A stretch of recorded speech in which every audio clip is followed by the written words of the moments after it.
بقي الدهر وما أشرقت شمس وما طلع البدر سلام على القلب الكبير وصبره بما قد جرت حزنا له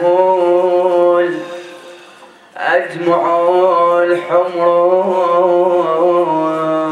جرى ما جرى في كربلاء وعينها ترى ما جرى مما يذوب له الصخر لقد أبصرت جسم الحسين فجاءت بصبر دون مفهومه صبر رأته ونادت يا ابن أمي ووالدي وزينب عليه السلام وتنستبعد يا بابا عبد الله ششاو تدعو حسين Who will be there to protect us after your death? Who will be there to protect our family? لقد أمصرت جسم الحسين فجاءت فنادت لقد أبصرت جسم الحسين ونادت لك القتل مكتوب ولكتب الأسر إنا لله وإنا إليه راجعون ولا حول ولا قوة إلا بالله العلي العظيم قال الله تعالى في القرآن الكريم ولا تحسبن الذين قتلوا في سبيل الله أمواتا بل أحياء عند ربهم يرزقون صلوا على محمد وآل محمد اللهم صل على محمد وآل محمد. I begin in the name of Allah subhanahu wa ta'ala, the omniscient, the omnipotent, the Lord of the skies and the earth, the Lord who gave us existence and created us in utmost perfection through His infinite mercy. And the fact that we have been given the honor to attend these blessed majalis in itself is a rahmah from Allah subhanahu wa ta'ala. Because for us to come 1400 years later, just think about this, 1400 years later, despite the fact today in the morning we mentioned that Imam Hussein alayhi salam had only how many companions? 72. Against an army that consisted of how many? 30,000 or more. In history, have you seen such an unbalanced battle in history? No. And despite the fact that you've never seen such an unbalanced battle in the annals of history, you've never seen a battle that has been remembered so much. Imam Hussein alayhi salam was killed. Zainab salamullahi alayha today, we remember how she was taken as a captive to the land of Syria, to the land of Damascus. We remember all of this. And despite the fact, this is what has shook the foundations of the dictators and tyrants today. They try, al-mutawakkil. Whenever you would try to come and visit Imam Hussein alayhi salam, he would cut your arm off. They witnessed that a man came again, and his right arm was already cut. He told him, your arm is already cut, what are you doing? He said, take my other arm, I want to visit my Imam. Look at this devotion. Wherever you go, travel the world, you'll never find such devotion like the followers of Abu Abdullah al-Hussein and how we have devotion towards the grandson of the Holy Prophet. You won't find. What is the secret that Imam Hussein alayhi salam did? Did he do something special? Did he, for example, was he given a treasure from Allah subhanahu wa ta'ala? What is it that allows Imam Hussein to be remembered until today? It's no other reason except because he fought for haqq. And he fought for Allah subhanahu wa ta'ala. The verse I began with, what does Allah say? He says, وَلَا تَحْسَبَنَّ الَّذِينَ قُتِلُوا فِي سَبِيلِ اللَّهِ أَمْوَاتًا. Do not consider those who have died for the sake of Allah as dead. Nay, they're not dead. Rather, they are alive, receiving sustenance from their Lord. Alhamdulillah, these 10 nights of Muharram have been a blessing. These 10 nights of Muharram have been successful with the help and with the blessings of Allah subhanahu wa ta'ala. And now that Muharram is coming to an end, we need to come down to our senses and ask ourselves, the Battle of Karbalaa is filled with examples, no doubt. The Battle of Karbalaa is filled with lessons for us to take. Yet the question now we need to ask, have we took lessons, have we took examples and morals from the Battle of Karbalaa? There isn't a battle in history which manifested every moral attribute in Islam. No battle in history. You want to find generosity? It's there in Karbalaa. You want to find justice? It's there in Karbalaa. You want to find oppression? It's there in Karbalaa. You want to find patience? The patience of Zainab salamullahi alayha isn't compared by anyone's patience in the world. This is Zainab alayhi salam. So the point is what? The point is that Karbalaa itself is filled with vitamins and with rich morals that you and I, alaykum salam wa rahmatullah, that you and I can take back home. And the fact that Imam Hussein alayhi salam fought for haqq, he fought for a principle that nobody can mess with. This is what kept it alive. In Ziyarat al-Warith, what do we read? We say, Assalamu alayka ya warith Adam. Assalamu alayka ya warith Nuh, Ibrahim, Musa, Isa, Muhammad, Fatima, Ali Al-Najjar. We read this ziyarah many times. Have you sat down and thought about this ziyarah? Do you know what we're saying?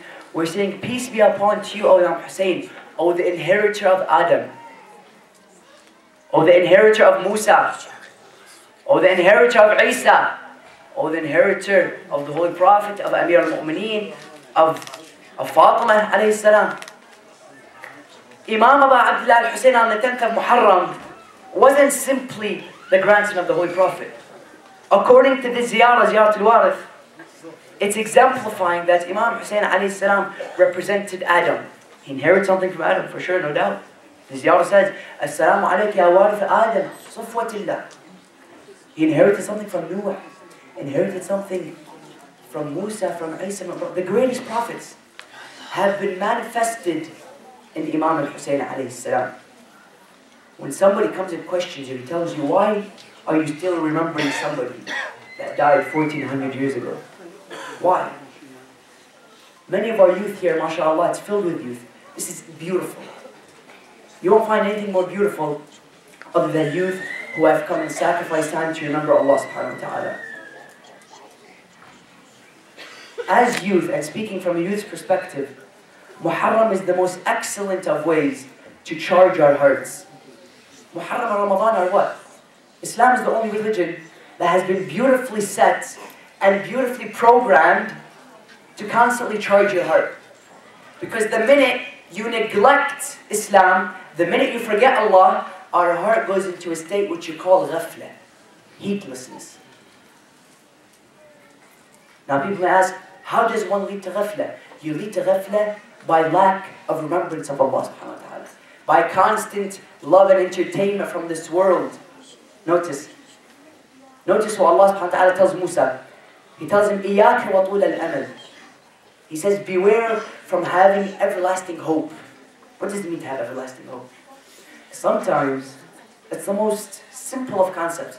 Sometimes we forget. We forget that we're not going to be living in this world forever. إِيَّاكُمْ وَطُولَ الْأَمَلِ, he tells him. He tells him, beware of exaggerating in your hope. Everlasting hope. Because the minute you believe you'll be in this world forever, the whole mission, the whole purpose of your existence falls down the drain. Because the hereafter is pointless without this world. And this world is pointless without the hereafter. Meaning what? Meaning this world, there's no point of living here if there isn't going to be a justice. Justice won't be served. if I won't be questioned for everything I've done. وَمَنْ يَعْمَلْ مِثْقَالَ ذَرَّةٍ خَيْرًا يَرَهُ وَمَنْ يَعْمَلْ مِثْقَالَ ذَرَّةٍ شَرًّا يَرَهُ. If there was no hereafter, 1400 verses in the Holy Quran speak about Yawm al-Qiyamah. 1400 verses. You probably won't find such an idea or such a topic that's emphasized more in the Holy Quran. Yawm al-Qiyamah. Why? Because when I understand there's a day of judgment, when I understand I'll be standing in front of Allah subhanahu wa ta'ala and questioned for everything I have done, this life doesn't mean much to me anymore.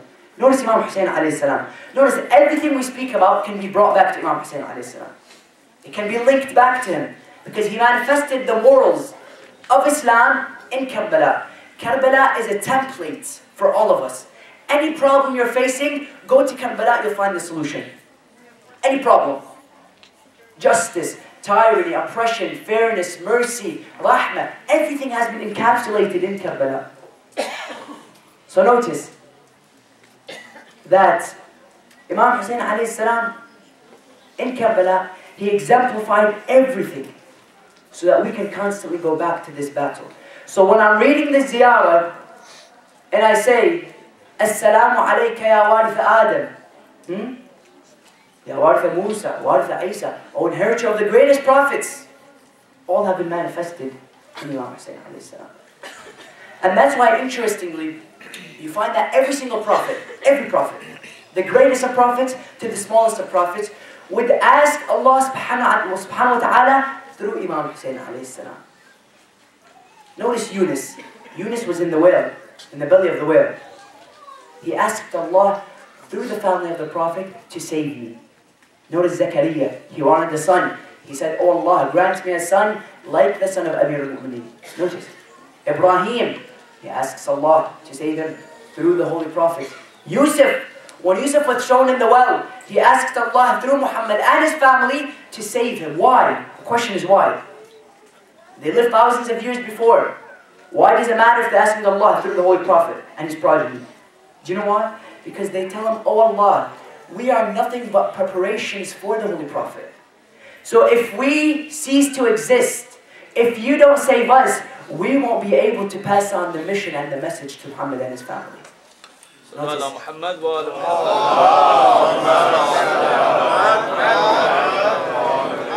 If you don't save me, when, for example, you find that Nuh, and for information, you find that today, if you go to Russia, there's a museum that has a piece of the wood of the Ark of Nuh alayhi salam. They say that on this piece of wood were written 5 names in an ancient language. They say after excessive translation and excessive study of these words that were written on these 5 pieces, on this piece of wood, these 5 names, do you know what the conclusion was? Nuh alayhi salam wrote down to Allah subhanahu wa ta'ala. He told him, Oh Allah, I asked you through these 5 names, Muhammad, Ali, Fatima, Hassan, Hussein, to save me. For they're the best of creations. And if you don't save me, then I won't be able to pass the mission down to Muhammad and his family. Notice how they used Muhammad and his family as a wasila, as a means to Allah. It surprises me when people come and question. They say, this is kufr. How could you take Muhammad and his family as a wasila to Allah subhanahu wa ta'ala? The same person asked him, when you're sick, what do you do? Well, I go to the doctor. Why do you go to the doctor? Sit in your room and say, Allah, please heal me. So you can take the doctor as a wasila to Allah, but I can't take the greatest of creations as a wasila to Allah subhanahu wa ta'ala. I say, Oh Allah, by the greatness of Muhammad, to you, Oh Allah, by the great status that Muhammad and his family has in your eyes, please forgive me. Notice, we're not asking Ahlul Bayt, we're asking Allah through Ahlul Bayt. وَابْتَغُوا إِلَيْهِ وَسِيلًا. Karbalaa, the battle of Karbalaa, took place for how long? From Salat al-Subuh till Salat al-Dhuhr. 5 hours, no more. Yet look at those 5 hours, how much of a strong effect they've had on history. And how strong of an effect they've had on keeping Islam alive. 5 hours, 72 companions, They were killed. They were beheaded, taken as captives to the land of Syria. You have to look at what an effect it had on history. Give me a salawat ala Muhammad wa ala Muhammad.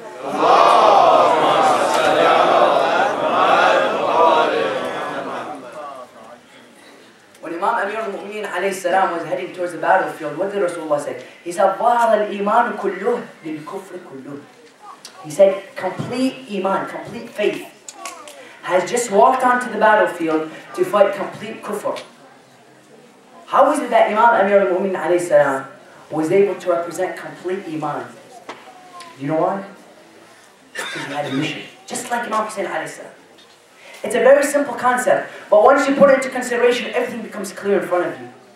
Everything becomes vivid, because you understand who your leaders are, you understand what you're supposed to be doing, and you understand where you're going. Imam Amir al-Mu'mineen alayhi salam, he says, رَحِمَ اللَّهُ امْرَئٍ عَرِفَ مِنْ أَيْنِ وَفِي أَيْنِ وَإِلَىٰ أَيْنِ. May Allah have mercy on the one who knows where he came from, where he is, and where he's going. It's a three-dimensional picture. Notice, nowadays when you, for example, you're traveling, and you stop in a rest area, what does the sign say? It's a big sign, it's a map. Streets going left and right. But then you see a sticker, it says, you are here. Right? It says, you are here. If you want to go here, you take this route. You came from this route. We need to have such a clear vision of where we came from, where we are, where we're going when it comes to this life. And Karbalaa is the perfect example for us to have such a clear imagination. Notice when Imam Ali alayhi salam, it's such a blessing that we have such leaders like Imams and like the Holy Prophet. Notice, the Holy Prophet is standing and his companions are sitting around him. He tells them, if you want to look at Adam and his knowledge,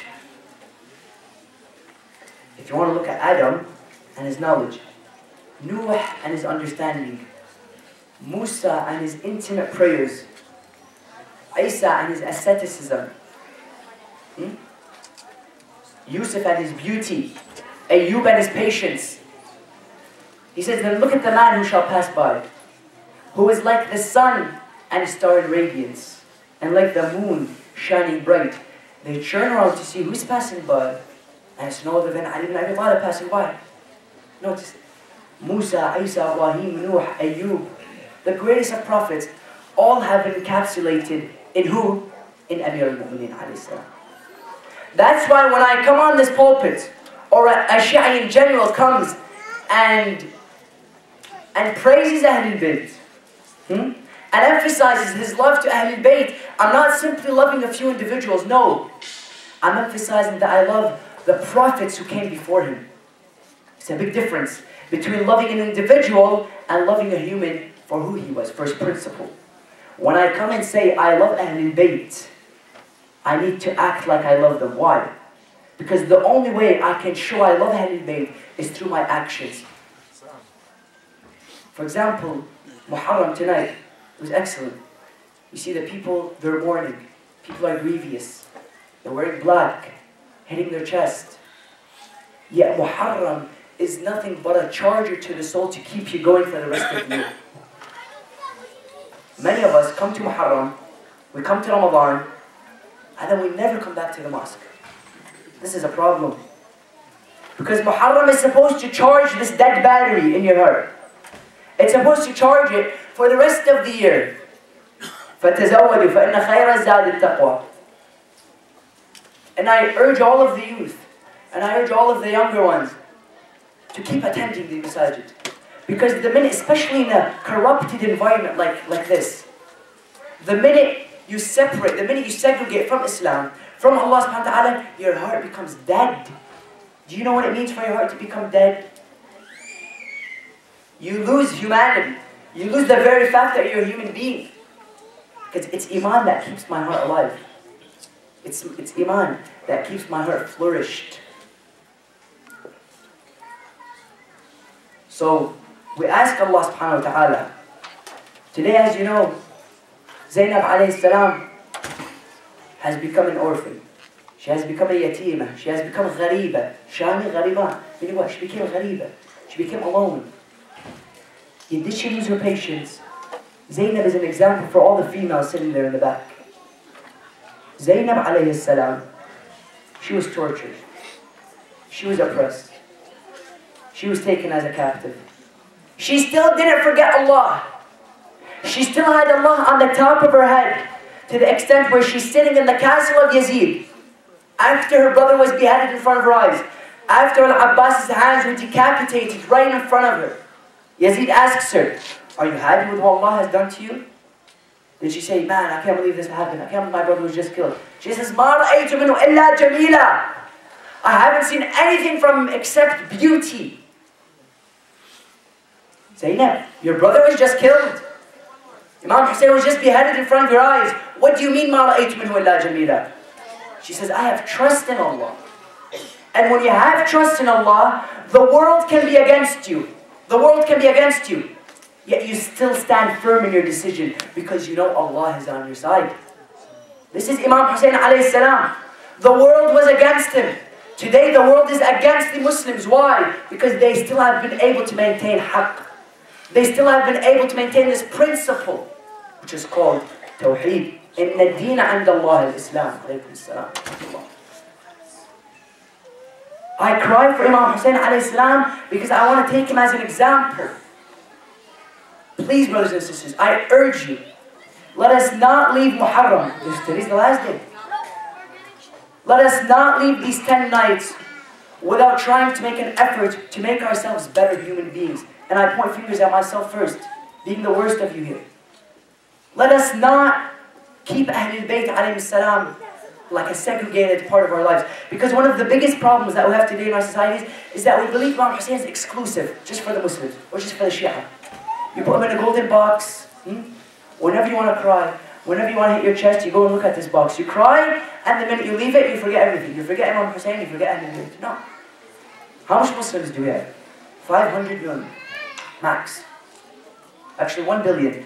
Of those 1 billion, if you kill yourself, if you go to the max, if you exaggerate, 300 million of those are Shia. Okay.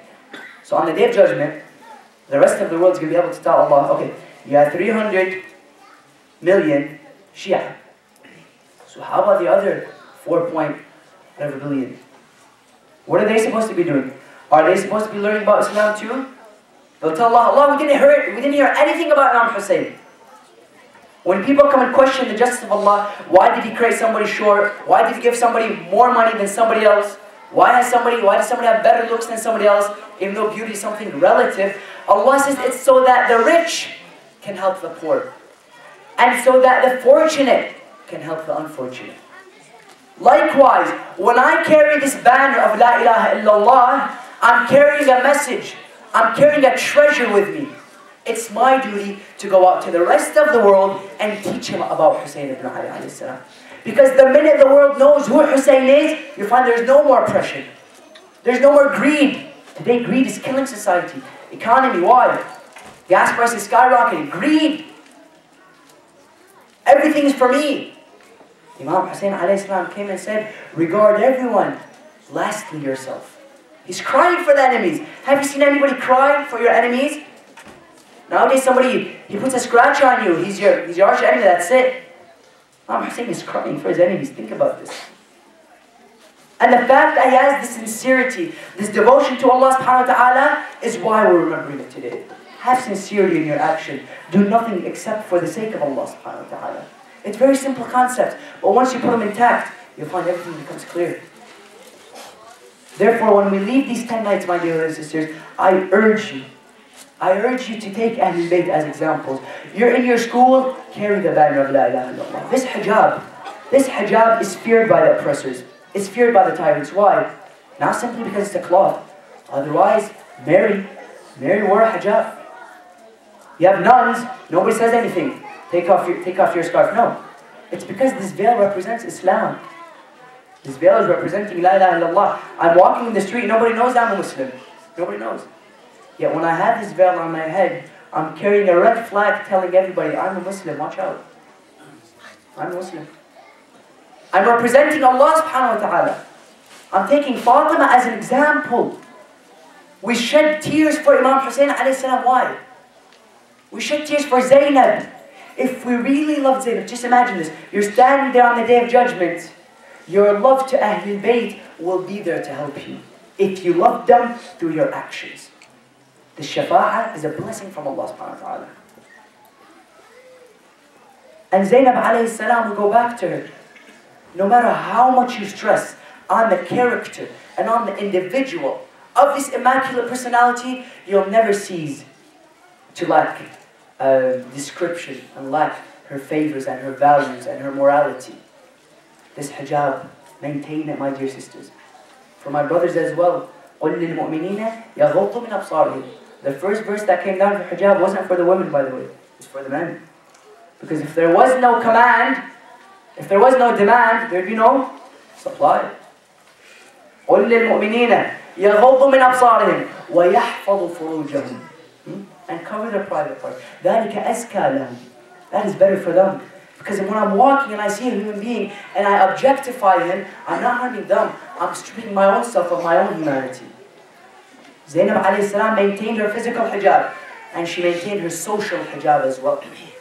What's the point of having the best of garments? You can put mountains of clothes on me. Yet if you don't maintain the social hijab with the opposite gender, with the people surrounding you, you'll find there's no use.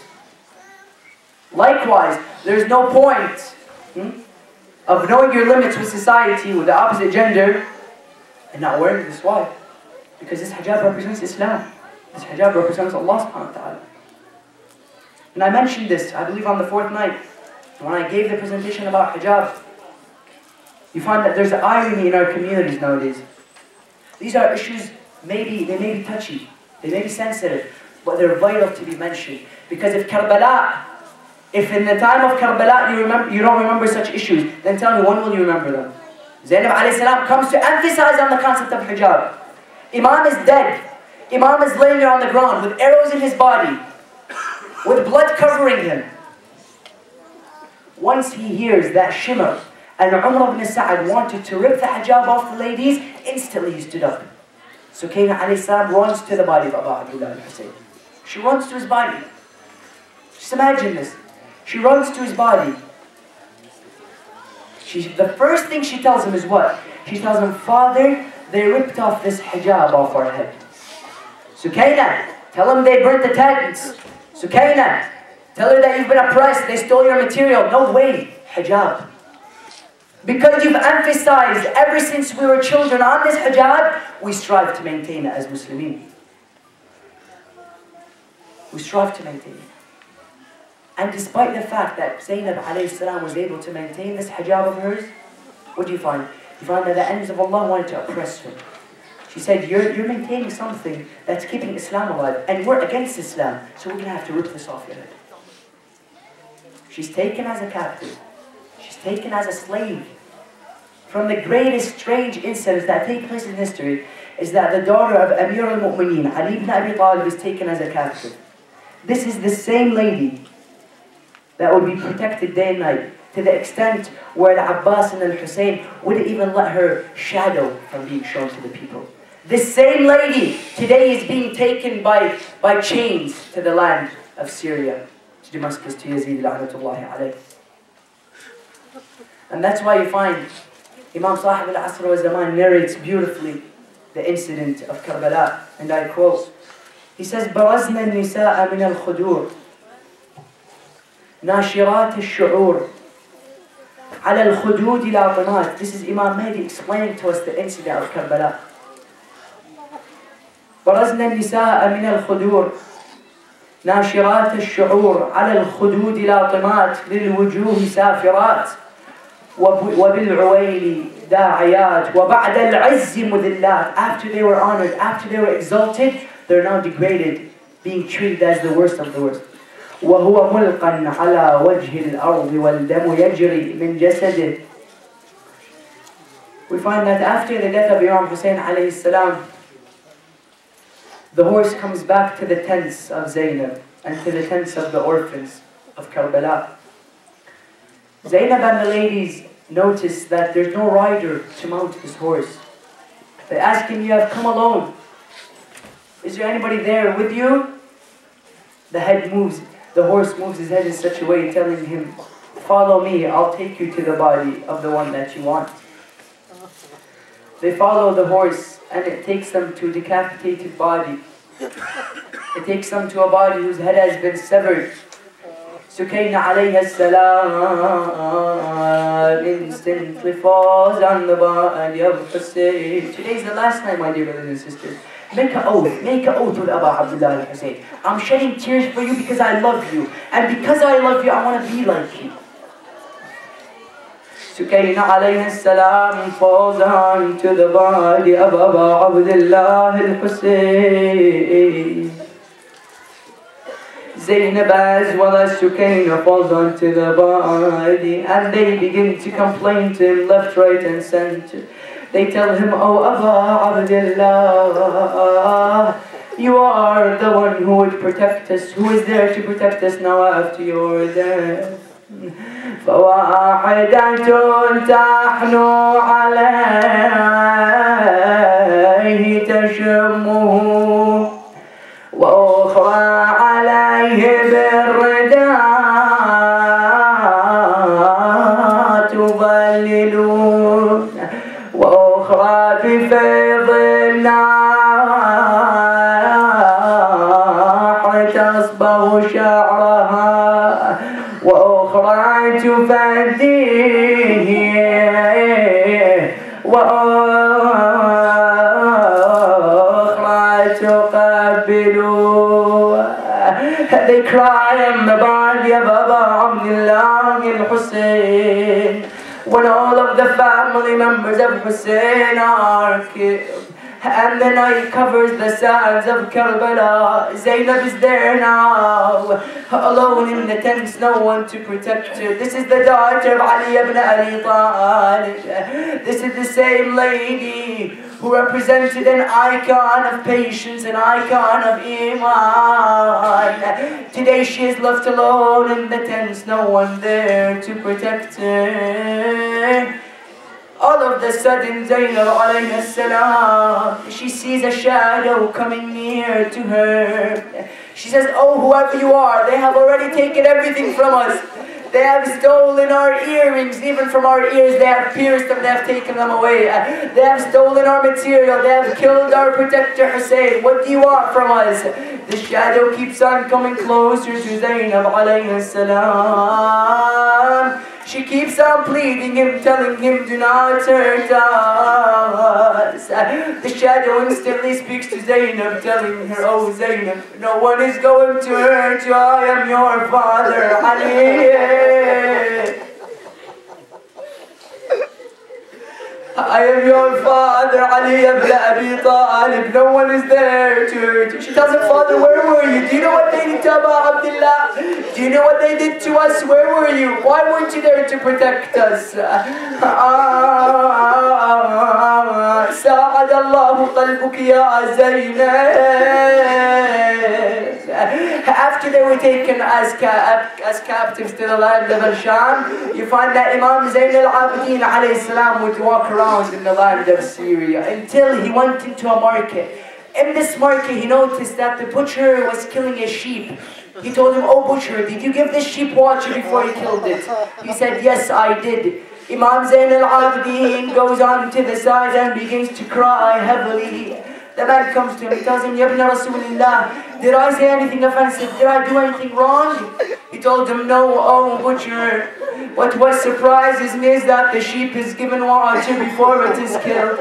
And Abu Abdullah, the grandson of Rasulullah, is left thirsty.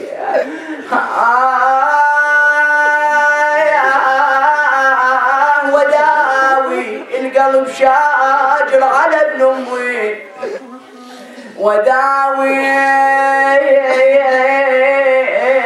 تضعضع وانهدم صبري وداوي لا مجروح حتى العد وداوي ولا غايب وقول عودني إنا لله وإنا إليه راجعون ولا حول ولا قوة إلا بالله العلي العظيم. Today is the last night we have with Zainab before she leaves Karbalaa. Raise your hands to the sky and ask Allah by Zainab. The greatest of prophets asked through Ahlul Bayt. Let us ask through them as well. And Allah is most generous. He will answer your prayers on a night like this. Allahumma nas'aluka wa nad'uk بفاطمة وأبيها وبعلها وبنيها إلا قضيت حوائجنا يا الله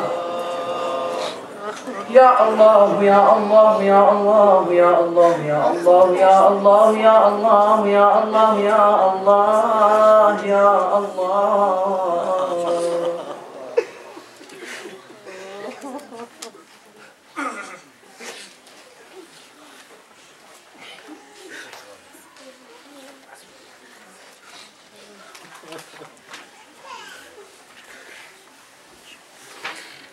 Huh?